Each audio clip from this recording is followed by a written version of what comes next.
বুঝতে পারছো? আজকালকার মহিলাদের কি হয়েছে বড় দিনই, মহিলাদের কিচ্ছু হয়নি। আমার আমার কেউ কথা পাহাড় থেকে ফেলে দিচ্ছে, কেউ ব্যাট দিয়ে মারছে, কি করতে চাইছে তোমরা? আমি 4-5 বার ডেকেছি, উত্তর দাওনি, তো সেই জন্য আমি ব্যাট ইরে নিয়ে এসেছি। ভগবান, এত লোড! তুই ফোন দেখছো কিসের জন্য? তা ফোন কিনে গেছে কি জন্য? না, মানুষের কথার উত্তর দিতে নাই।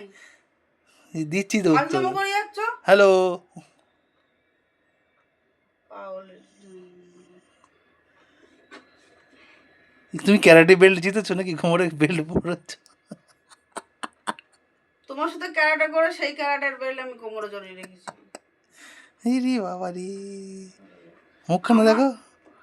না, তুমি বলো আমাদের আর কি মেরো না। ইরে উকিল।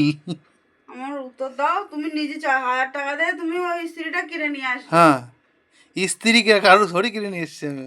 প্রেস বলো, না, লোকে ভুল যেটা ভাববে। বাংলা সেটা বাংলা। আমার কথাটার উত্তর দাও, বলো। নিজে কিনে নিয়ে আসলে আমি সেই সময় বললাম এখন টাকা নষ্ট করার দরকার নেই। আমার কাছে অনেক নষ্ট টাকা, করার ছিল। নষ্ট করতে আমি করতে তো একদম ভিখারি। ছোট দাঁত। এডুকেটেড ভিখারি।